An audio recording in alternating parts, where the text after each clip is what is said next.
Everyone, welcome you back to Awakening Classes. JKSSB finance account assistant का हमने math start करा था। MCQ की हेल्प से हम मैथ्स को प्रैक्टिस कर रहे थे। लास्ट लेक्चर में हमने linear equation in two variables को डिस्कस करा था। आज के इस लेक्चर में हम सेट्स के बारे में पढ़ेंगे with the help of MCQs.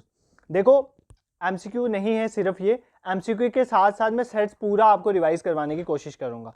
तो बिना टाइम वेस्ट के लेक्चर को स्टार्ट करते हैं। द वेरी फर्स्ट क्वेश्चन, अगर आपने सेट्स ऑलरेडी पढ़ा हो तो पहले आप खुद ट्राई करना।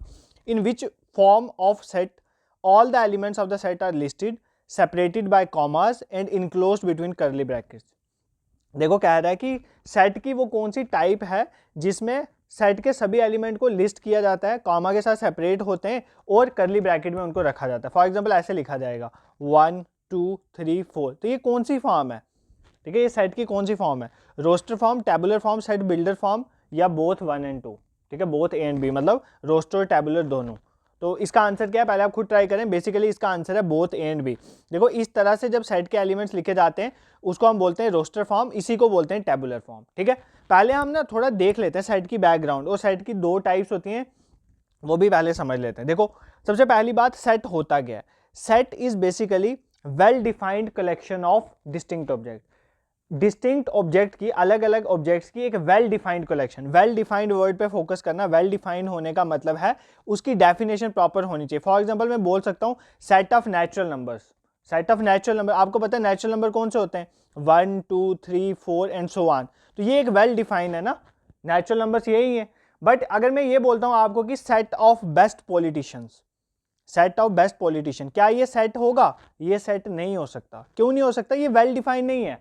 तुम्हारे लिए कोई बेस्ट पॉलिटिशियन, तुम्हारे लिए बेस्ट पॉलिटिशियन नरेंद्र मोदी हो सकते हैं, मेरे लिए राहुल गांधी भी हो सकते हैं। तो हर एक पर्सन के लिए बेस्ट पॉलिटिशियन अलग अलग हो सकता है। तो इसका मतलब ये है कि बेस्ट पॉलिटिशियन वेल डिफाइंड नहीं है, तो सेट ऑफ बेस्ट पॉलिटिशियन को हम एक सेट नहीं बोलेंगे। तो ये डेफिनेशन आपको क्लियर होनी चाहिए। एग्जाम में पूछा जाता है कि सेट ऑफ गुड स्टूडेंट्स, तो क्या ये सेट है? तो ये सेट नहीं है, क्योंकि गुड स्टूडेंट किसी की नज़र में कोई गुड हो सकता है, किसी की नज़र में कोई गुड हो सकता है। तो सेट क्या होता है? Well defined collection of elements, well defined collection of elements. ठीक है, सबसे पहले आपको ये क्लियर हो गया।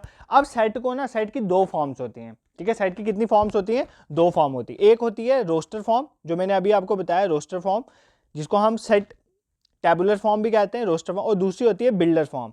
कौन सी फॉर्म होती है? Builder form. ठीक है, रोस्टर फॉर्म में क्या होता है? इसी तरह से एलिमेंट को लिखा जाता है 1 2 3 4। जैसे ये सेट ऑफ नेचुरल नंबर है ना, इसको ऐसे लिखा जाएगा 1, नेचुरल नंबर आपको पता है 1 से शुरू होते हैं, 1 2 3 4 एंड सो ऑन, क्योंकि नेचुरल नंबर आगे चलते रहेंगे।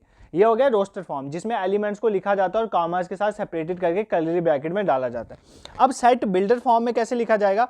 अगर फॉर एग्जाम्पल मुझे ये लिखना हो ना सेट ऑफ नेचुरल नंबर, तो मैं ऐसे लिखूंगा, ब्रैकेट में ऐसे लिखूंगा x such that x is a natural number. ठीक है, x such that x is a natural number. तो ये एक स्टेटमेंट की फॉर्म में लिखा गया। जब भी एक स्टेटमेंट की फॉर्म में एक सेट को लिखा जाएगा तो उसको हम बोलेंगे सेट बिल्डर फॉर्म, और जब एलिमेंट्स लिखे जाएंगे उसको हम बोलेंगे रोस्टर फॉर्म और टेबुलर फॉर्म। आई होप ये आपको क्लियर हो गया होगा। ठीक है, सिंपल था।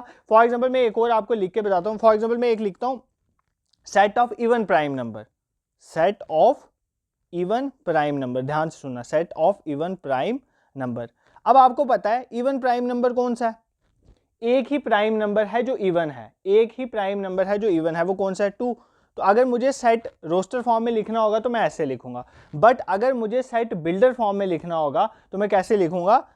कोई भी लिख लूंगा, x such that x is an even prime number. तो मैं एक स्टेटमेंट की फॉर्म में लिखूंगा। आई होप आपको सेट बिल्डर और सेट रोस्टर फॉर्म जो है वो क्लियर हो चुकी है। ठीक है, एक चीज सेट में ये समझने वाली थी। एक और इंपॉर्टेंट चीज है सेट में समझने वाली, वो भी देख लो, एग्जाम में पूछता है। फॉर एग्जांपल आपको लिखना है एग्जामिनेशन। एक सेट है ऑफ वर्ड एग्जामिनेशन, एक सेट है जिसमें कौन से वर्ड है? एग्जामिनेशन। अगर आपने ये सेट बनाना है तो आप कैसे लिखोगे? देखो, आप सेट में एलिमेंट कैसे लिखोगे? ई आएगा, एक्स आएगा, देखते रहो, ए आएगा, एम आएगा, आई भी आएगा, एन भी आएगा, बट वापिस ए नहीं आएगा। देखो एग्जामिनेशन में वापिस ए आ रहा है, ए ऑलरेडी हमने कवर कर लिया तो वापिस हम ए नहीं लिखेंगे। उसके बाद क्या लिखेंगे हम? उसके बाद लिखेंगे हम टी लिखेंगे। आई ऑलरेडी हमने यहाँ पे कवर किया तो आई भी वापस नहीं लिखेंगे। उसके बाद हम ओ लिखेंगे। एन हमने ऑलरेडी कवर किया तो एन भी वापस नहीं लिखेंगे। ये जो है इस तरह से लिखा जाएगा एग्जामिनेशन को। कहने की बात यह है कि सेट में हम मल्टीप्लिसिटी को इग्नोर करते हैं, जो एलिमेंट्स रिपीट हो रहे होते हैं उनको बार बार नहीं लिखते हैं, ये चीज़ भी आपने याद रखनी है। तो अगर हमें एग्जामिनेशन को लिखना होगा तो हम इस तरह से लिखेंगे, जो चीज़ें रिपीट हो रही होंगी उसको सेट में हम इंक्लूड नहीं करते हैं। आई होप आपको सेट का जो बेसिक है वो समझ आ गया। सेट क्या होता है? Well defined collection of elements. Well defined होना जरूरी है। Set of politician is not a set. Second thing is that दो फॉर्म होती है इसकी, सेट बिल्डर फॉर्म और रोस्टर फॉर्म। रोस्टर फॉर्म में एलिमेंट्स को लिखा जाता है करली ब्रैकेट के अंदर और कॉमास के साथ सेपरेटेड होते हैं। बिल्डर फॉर्म में एक स्टेटमेंट की फॉर्म में लिखा जाता है और मल्टीप्लिसिटी को हम इग्नोर करते हैं। आई होप आपको ये सेट का क्लियर हुआ होगा।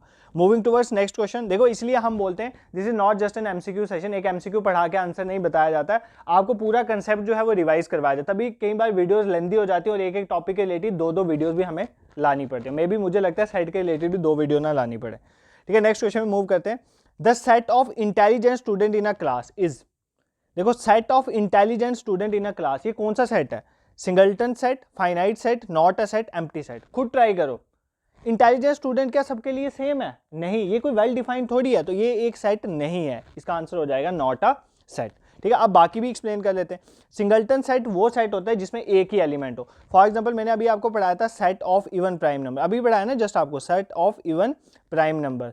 तो ये इवन प्राइम नंबर कौन सा होता है? सिर्फ 2 ही होता है। तो देखो इस सेट में सिर्फ एक ही एलिमेंट है 2, इसका मतलब ये कौन सा सेट है? Singleton set. जिस सेट में ये जो अंदर लिखे जाते हैं ये इसके एलिमेंट्स या ऑब्जेक्ट्स होते हैं, जिस सेट में एक ही एलिमेंट होता है उसको बोलते हैं सिंगलटन सेट। फाइनाइट सेट क्या होता है? फाइनाइट सेट वो सेट होता है जिसके एलिमेंट को हम काउंट कर सकते हैं। जिस सेट के एलिमेंट को हम काउंट कर सकते हैं उसको हम बोलते हैं फाइनाइट सेट। फॉर एग्जांपल ये फाइनाइट सेट है, आप इसको काउंट कर सकते हो।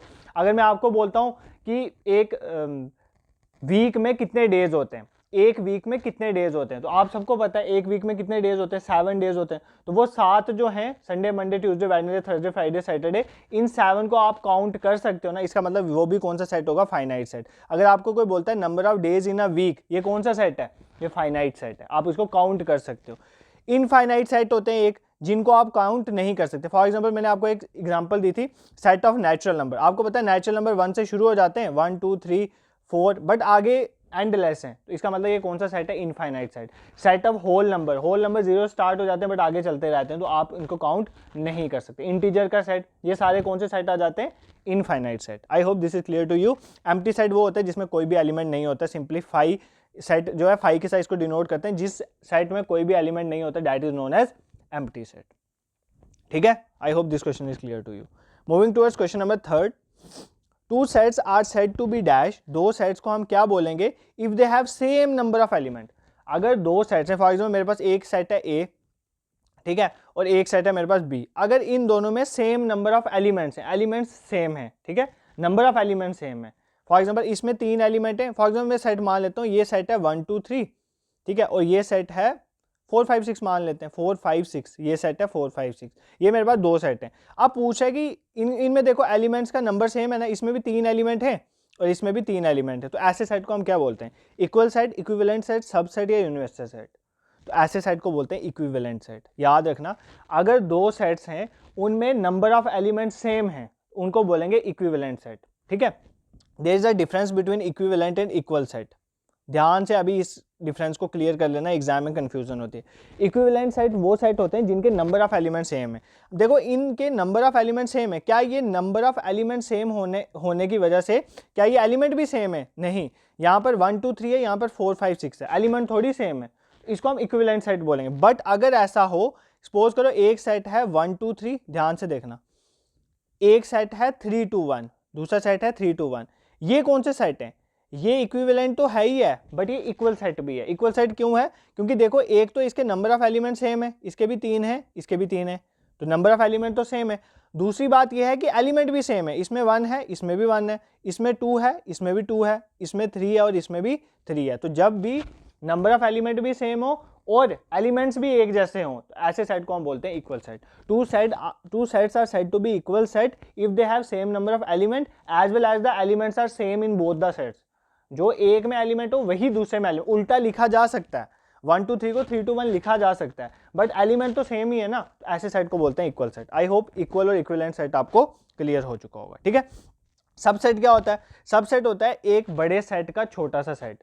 मतलब फॉर एग्जांपल ए कोई सेट है, उसके एलिमेंट किसी बड़े सेट में लाई करते हैं तो हम उसको बोलेंगे उसका सबसेट। फॉर एग्जांपल सपोज करो, देखो एक सेट है मेरे पास, यहाँ से ध्यान से देखना 1 2 3 4 5, ये एक सेट है। दूसरा सेट है मेरे पास 1 2 3, ठीक है। अब देखो ये जो सेट है बी वाला, इसके जो तीनों एलिमेंट हैं वो तीनों एलिमेंट इसमें आ रहे हैं ना, तो इसका मतलब हम बोल सकते हैं बी क्या है, बी ए का सबसेट है। बी ए का क्या है, सबसेट है। मतलब बी के एलिमेंट अगर किसी ए के एलिमेंट्स में लाई कर रहे हैं, ए में लाई कर रहे हैं, तो इसका मतलब हम बोलेंगे बी क्या है, ए का सबसेट। यूनिवर्सल सेट होता है एक बहुत बड़ा सेट जिसमें से छोटे छोटे सेट्स बनते हैं, उसको बोलते हैं हम यूनिवर्सल सेट। फॉर एग्जांपल अगर मैं एक नेचुरल नंबर का सेट ले लेता हूँ ना, वो एक आ गया यूनिवर्सल सेट, उसमें से मैं छोटे छोटे सेट बना सकता हूँ, जैसे 1 2 3 4 एक सेट बना लिया, एक सेट बना लिया 5 6 7, तो ये सारे हो जाएंगे इसके सबसेट, और ये क्या बन जाएगा, एक यूनिवर्सल सेट। ठीक है, आई होप आपको सबसेट और यूनिवर्सल सेट क्लियर हुआ होगा। Moving towards question number 4, set of months in a year, एक साल में जो महीने होते हैं जैन से दिसंबर, is an example of which of the following set, ये कौन से सेट की एग्जाम्पल है हमें बताना है। Empty set, singleton set, finite set या इनफाइनाइट सेट। देखो आप गिन सकते हो ना, एक साल में 12 महीने होते हैं, सारे गिन सकते हो, तो इसका मतलब ये कौन सा सेट है, फाइनाइट सेट। एम्प्टी सेट क्या होता है, सिंगल्टन सेट, इनफाइनाइट सेट, ये ऑलरेडी मैंने आपको एक्सप्लेन कर दिया, तो बार बार मैं इसको एक्सप्लेन नहीं करूंगा। ठीक है, वीडियो को रिवाइंड करके आप वापस देख सकते हो। नेक्स्ट क्वेश्चन पे मूव करते हैं, question number 5, the dash of two sets X and Y, दो हमारे सेट हैं एक्स और वाई, उसके किसको बोलेंगे, is equal to the set of elements that are present in X in Y और both in sets X and Y. देखो X में कुछ एलिमेंट हैं, वाई में कुछ एलिमेंट है, और इन दोनों के एलिमेंट को ऐड कर देंगे, वो सारे एलिमेंट किसी सेट में लाई करें, तो उस सेट को हम क्या बोलेंगे, वो सेट एक्स और वाई का क्या है, यूनियन है, इंटरसेक्शन है, कंप्लीमेंट है या नन ऑफ द गिवन। ठीक है, ये टॉपिक बहुत इंपॉर्टेंट है, ये चीज़ जो मैं समझाने जा रहा हूँ। देखो अगर सपोज करो हमारे पास एक सेट है एक्स, इसमें एलिमेंट हैं 1 2 3 4, ठीक है। दूसरा सेट है मेरे पास वाई, इसके एलिमेंट हैं मान लेते हैं 2 3 5 और 6, ठीक है।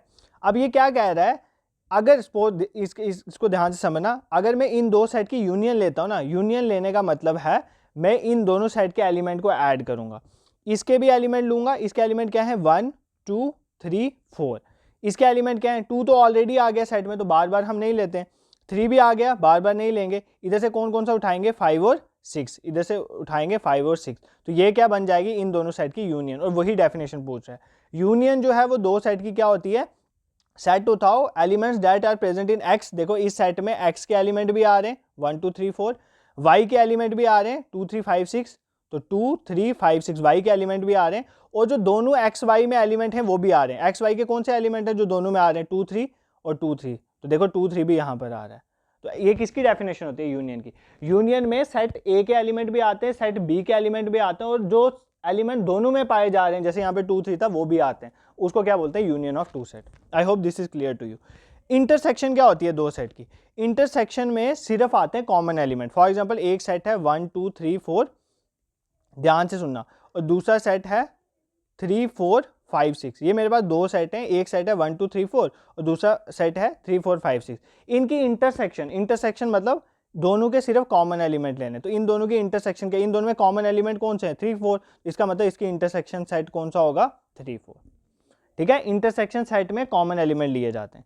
Next is complement. कंप्लीमेंट क्या होता है, देखो कंप्लीमेंट क्या होता है, कोई एक सेट है हमारे पास, यूनिवर्सल सेट है। यूनिवर्सल सेट क्या है, एक बहुत बड़ा सेट है। फॉर एग्जांपल मैं मान लेता हूँ मेरे पास सेट है 1 2 3 4 5 6, ठीक है, ये मेरे पास एक यूनिवर्सल सेट है। दूसरा मेरे पास सेट है बी 1 2 3, ये मेरे पास सेट है बी। ठीक है, अगर मैं बोल रहा हूँ मेरे को बी का कंप्लीमेंट निकालना है, बी का कंप्लीमेंट पता क्या होगा, इस यूनिवर्सल सेट में से बी के जो एलिमेंट हैं उनको माइनस कर दो, बाकी जो एलिमेंट बचे वो इसका कंप्लीमेंट होगा, तो इसका कंप्लीमेंट क्या बचेगा 4 5 और 6। किसी भी सेट का कंप्लीमेंट पता क्या होता है, यूनिवर्सल सेट में से उस सेट के एलिमेंट्स को माइनस कर दो। तो यूनिवर्सल सेट में 1 2 3 4 5 6 था, हमें बी का कंप्लीमेंट चाहिए, तो बी में कितने थे 1 2 और 3, तो 1 2 3 को छोड़ के बाकी जो यहाँ पर बचेंगे 4 5 6, वो क्या होगा बी का कंप्लीमेंट। ठीक है, I hope this is clear to you. तीन चीजें हमने सीखी यहाँ पर, union of two sets, intersection of two sets, intersection में कॉमन एलिमेंट लेते हैं, और कंप्लीमेंट कैसे निकालते हैं, किसी सेट में से, यूनिवर्सल सेट में से ए को छोड़ के, ए के जो एलिमेंट है उनको छोड़ के बाकी सारे एलिमेंट ले लेना, that is known as a complement. ठीक है, यहाँ पर आपने एक लॉ याद रखना, एग्जाम में पूछा जाता है डी मॉर्गन्स लॉ। ठीक है, डी मॉर्गन्स लॉ। तो डी मॉर्गन्स लॉ की आपने स्टेटमेंट याद रखनी है। वो कहता है, अभी इसके रिलेटेड मैं क्वेश्चन भी पढ़ाऊंगा, ए यूनियन बी का जो कंप्लीमेंट होता है, मतलब ए को बी के साथ यूनियन करो, मैंने आपको सिखा दिया यूनियन कैसे करते हैं, उसका जो हम कंप्लीमेंट करेंगे, उसका कंप्लीमेंट मतलब उसको यूनिवर्सल साइड में से माइनस करेंगे, इज इक्वल्स टू वो किसके बराबर होगा, पहले ए का कंप्लीमेंट लो, फिर बी का कंप्लीमेंट लो, फिर उसकी इंटरसेक्शन कर दो। ठीक है, तो ये आपने याद रखना है, एग्जाम के लिए बहुत इंपॉर्टेंट है। इसके रिलेटेड एक छोटा सा एमसीक्यू भी आ सकता है, मैं करवा भी दूंगा, और ऐसे भी ये पूछा जा सकता है डी मॉर्गन्स लॉ की क्या एग्जैक्ट स्टेटमेंट है। कई बार उल्टा दे दिया जाएगा, जैसे ऐसे दे दिया जाएगा A union B is equals to A complement intersection B complement, ये गलत है, ऐसे नहीं होता है। डी मॉर्गन्स लॉ क्या कहता है, ए यूनियन बी का जो कंप्लीमेंट होगा होल कंप्लीमेंट, वो किसके बराबर होता है, A complement intersection B complement. तो ये आपने याद रखना है। ठीक है, I hope this question is clear to you. Moving towards question number 7, if the sets A and B are as follow, दो सेट है हमारे पास, एक सेट है ए, एक सेट है बी, तो ए माइनस बी क्या होगा, ध्यान से देखना, ए माइनस बी क्या होगा पूछ रहा है, 5 6 होगा, 1 2 होगा, 3 4 होगा, या नन ऑफ द गिवन। तो हमें ए माइनस बी बताना है कितना होगा। देखो खुद ट्राई करो पहले, ए सेट में कौन से एलिमेंट हैं, 1 2 3 4, बी सेट में कौन से एलिमेंट हैं, 3 4 5 6। ठीक है, जब हम इन दोनों का डिफरेंस लेंगे ना, कॉमन एलिमेंट तो खत्म हो जाएंगे, 3 4 में से 3 4 गया, ये तो खत्म हो गए।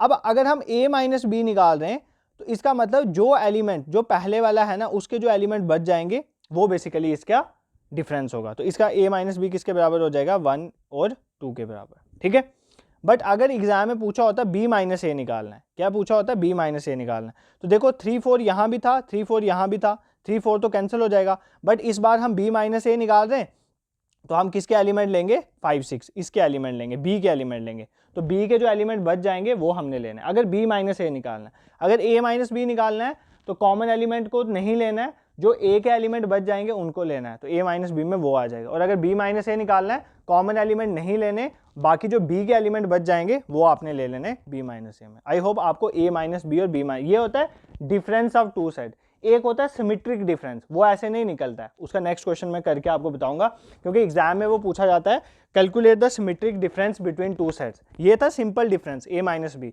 उसका तरीका बता दिया। सिमेट्रिक डिफरेंस कैसे निकालेंगे वो हम नेक्स्ट क्वेश्चन में सीखेंगे। ठीक है, पहले आप खुद इन क्वेश्चंस को ट्राई करें आई होप, और at the end of the session आप कमेंट बॉक्स में अपना स्कोर भी ज़रूर बताना, और ये भी ज़रूर बताया करें कि आपको जो है कंटेंट वो पसंद आ भी रहा है नहीं, क्वेश्चन सॉल्व हो भी रहे हैं कि नहीं। देखो यही एक मीन्स ऑफ कम्युनिकेशन है बिटवीन यू एंड अस। ठीक है, तो हमें पता चलता रहेगा कि आपकी तैयारी कहाँ पर लाई करी है, और आप ये भी बोला करें कि किस पोर्शन में आप वीक हो, तो हम उसके रिलेटेड ज़्यादा से ज़्यादा कंटेंट लाने की कोशिश करेंगे। ठीक है, नेक्स्ट क्वेश्चन में मूव करते हैं।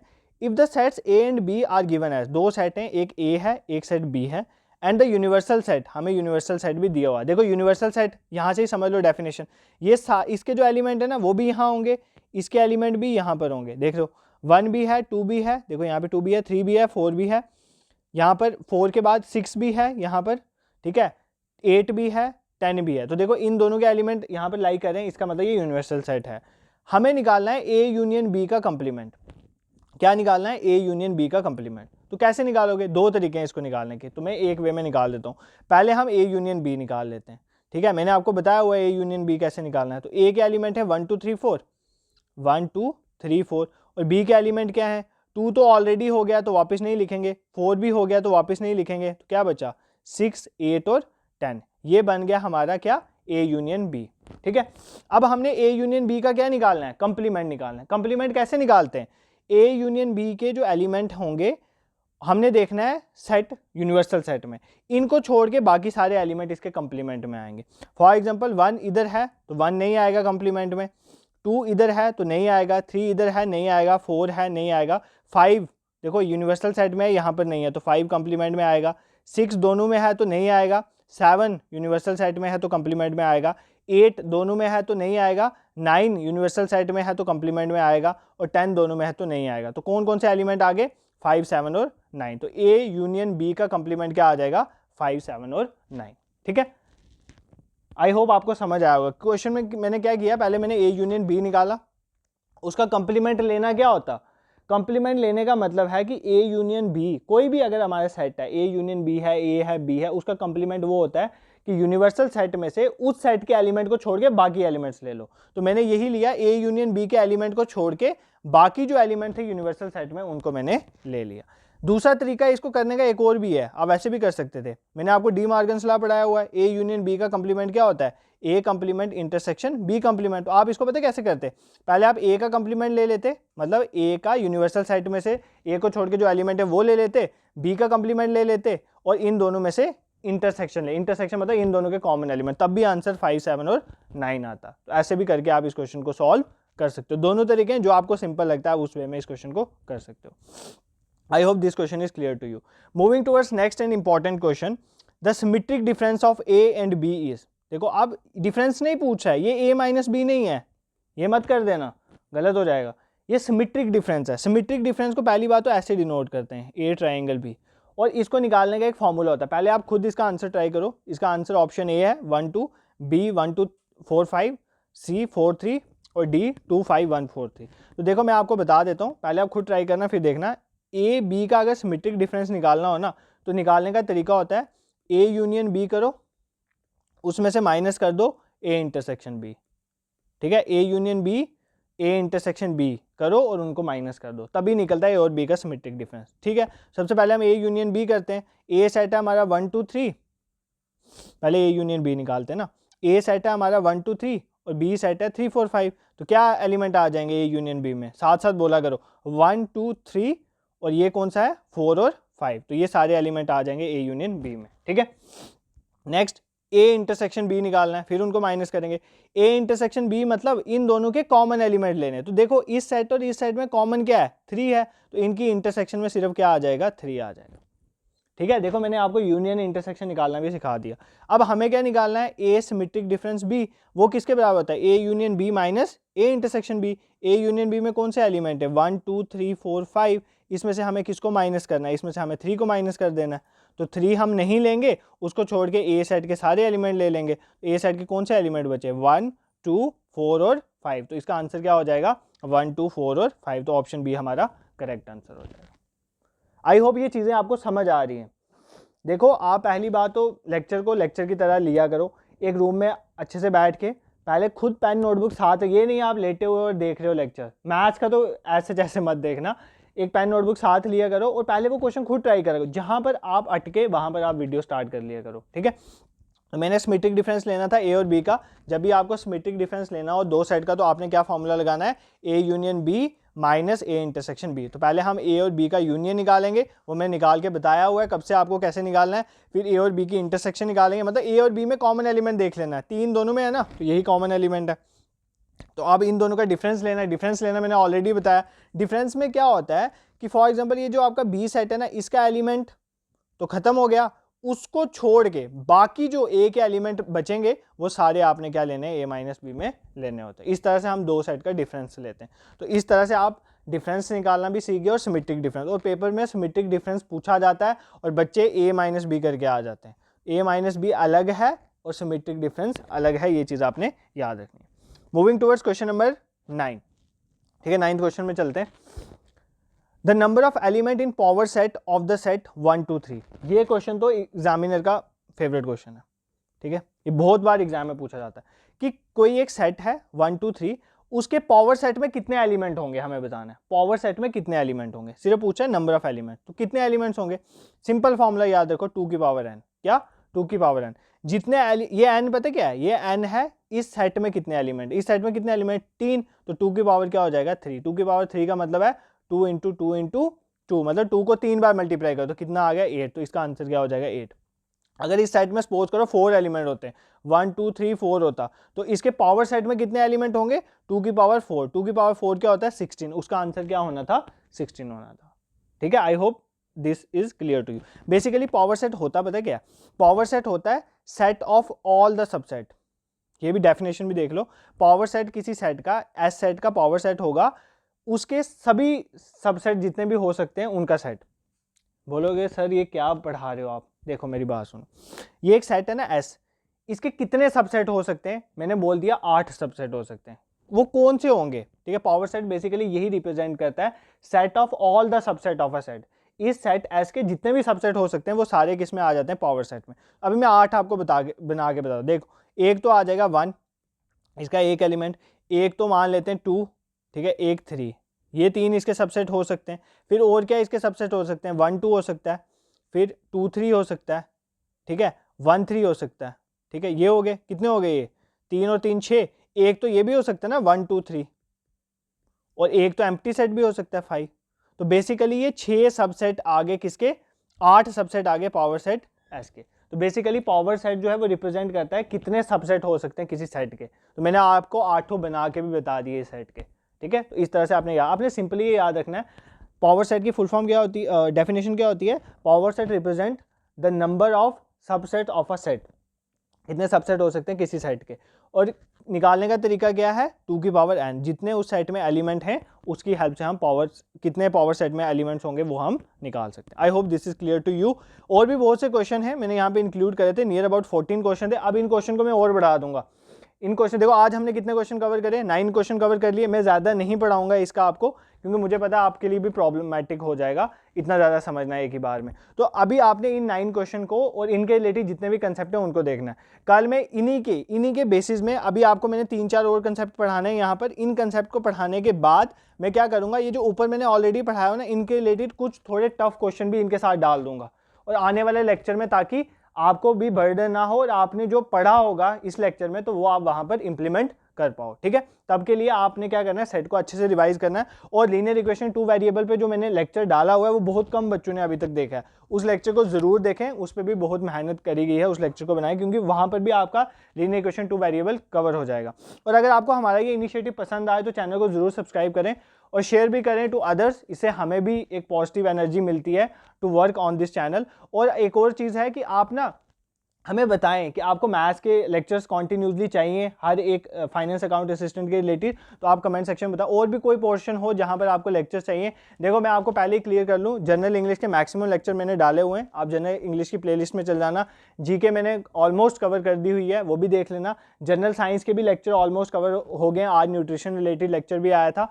और अगर हम बात करें इकोनॉमिक्स, वो भी मैंने पढ़ा दी हुई है। मेनली मैंने अब स्टैट्स कवर करवाना है, अकाउंटेंसी, और एक दो जो चीज़ें रह गई हैं वो मैंने अभी इसके बाद कवर करना। बट आपको फिर भी अगर कोई वीडियो लगती है इंपॉर्टेंट है, लेक्चर लाना चाहिए, आप ज़रूर बताना। और बहुत जल्दी हम आपको फाइनेंस अकाउंट असिस्टेंट के मॉक का शेड्यूल भी प्रोवाइड कर देंगे। इसके लिए आप हमारे टेलीग्राम ग्रुप को जरूर ज्वाइन करें, वहीं पर हम PDF भी शेयर कर दें। This is it for today, thank you so much for watching.